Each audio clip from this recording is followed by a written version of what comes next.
لا لا لا بالعكس هي عايز تقف هنا. انا عايز اقف هنا. بروفات ترابيزه وكل النقاشات اللي حصلت بين احنا الاثنين وبين كريم في بروفات الترابيزه. والهيستوري بتاع الكاركتر انه انت بتحاولي تكونكتي معاه، بس بتخلقي له هيستوري مختلف تماما عن حقيقتك عشان تعرفي تحسي بالحاجات اللي بتوجعه قوي. كنا متوقعين بنسبه كبيره ان الناس مش هتتقبل فكره اللي هو ان احنا نعيش مع بعض الاول وبعد كده نشوف الدنيا ايه بقى كان الجو، يعني لا كنا متوقعين ان طبعا الناس، لان دي حاجه مش موجوده في ثقافتنا، فتوقعنا القلبه اللي هتحصل. بس ما كانش في خوف، هو ده هي دي القصه واحنا هنعملها كده واحنا مقتنعين ان الناس دول موجودين ودي قصه حقيقيه، حاجه حقيقيه بالظبط.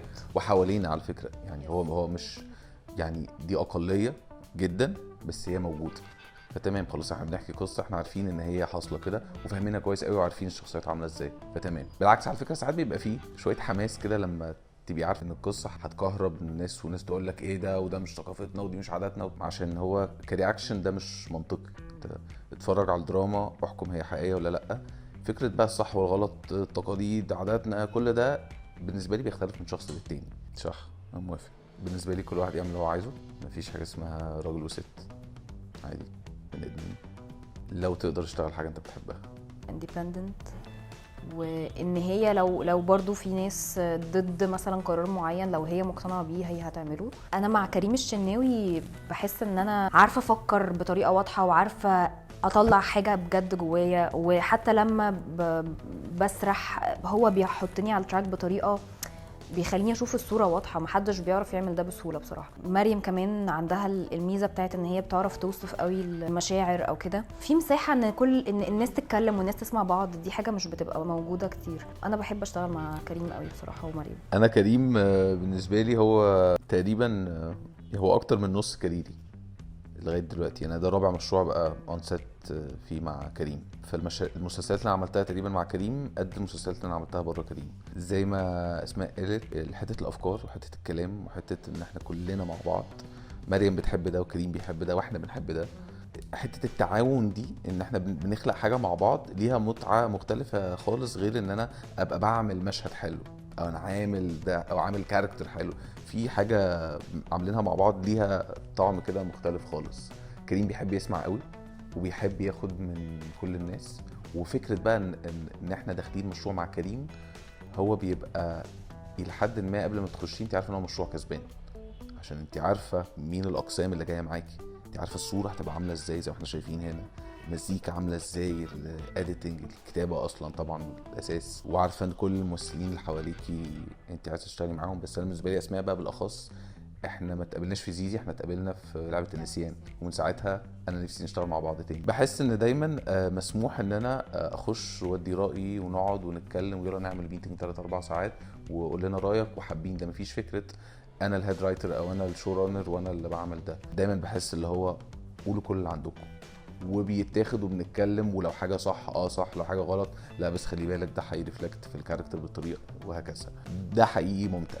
لا بنبقى بنسبه كبيره متفقين الاستراكشر ايه والمشاهد هنقولها ازاي، لانه بنبقى متفقين في الاول وفي الاخر. ما ده اللي علي كان بيقولوا انه اهم حاجه ان تبقى رؤيتنا كلها واحده عشان نبقى مطلعين الحاجه بنفس الروح. فبتبقى لا معظم الحاجات كده. الكلام نفسه ممكن نرتجل فيه، يعني ممكن الواحد يظبط حاجه على نفسه، واغلب الكتاب الشاطرين على فكره بيحبوا ده.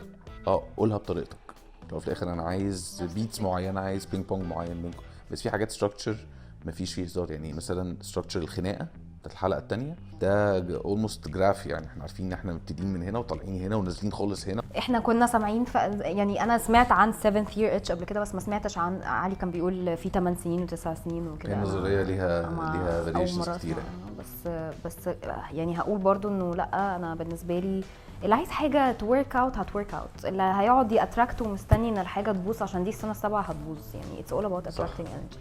انا بالنسبه لي في نفس مرتبه كده حظك اليوم. انا اكتر حاجه مثلا مبسوطه ريتي ان هي بتحصل ان الانسان بقى زي ما كنا بنقول ان هو يبقى روح ودم، ان هو يبقى في حاجه بتلمس الجزء الانساني اللي جواه، الجزء اللي فيه ضعف قوي. يعني ما بحسش ان دي كانت حاجه اصلا اون بيبر. كل ما الكاركتر دي تبقى حقيقيه قوي وحد يجي يتفرج ويحس اللي هو ايه ده، انا كده. هقول حاجه راندم قوي، بس المشهد مثلا بتاع شاهين لما كان سايق العربيه والعجله الكاوتش نام بيه وفجاه قعد يعيط. انا المشهد ده بالنسبه لي من احلى المشاهد اللي في المسلسل بجد، عشان هو جاله بريك داون في لحظه ولا حاجه، وهو كان بيتلكك بس مش عارف يقف كده ويعيط، فهو اتلكك. المشهد ده حقيقي بيحصل لنا كلنا، اللي هو ايه ده ما فيش الجزمه اللي انا عايزاها، يعني بجد تحفه. المشهد ده بالذات هو حتى مكتوب كده، فالفكره اصلا من الاول ان هو ان يبقى مكتوب كده وكمان يتعمل بالحلاوه دي من شاهين بصراحه طلعه كلها خطيره حقيقيه جدا.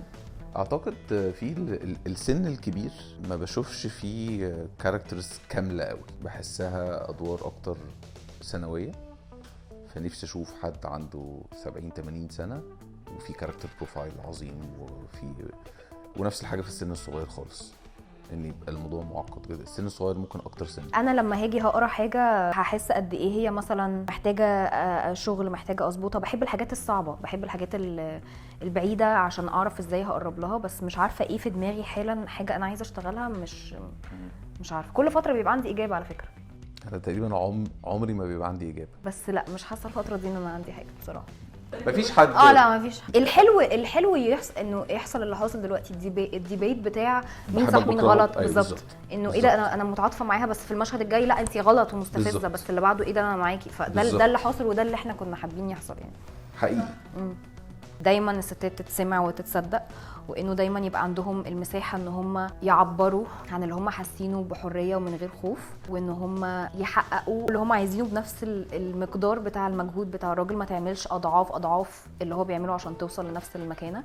مش بتكلم على ايكواليتي خالص، بتكلم على تقدير المجهود في كلا الحالتين. وايكواليتي ماشي، بس عشان الجمله دي ساعات الناس بتفسرها غلط، انه equality انا I don't want to be like a man، انا I want to have the same rights، انه انا مسموعه، انا بحقق، انا بشتغل، انا بعمل تمام وبس.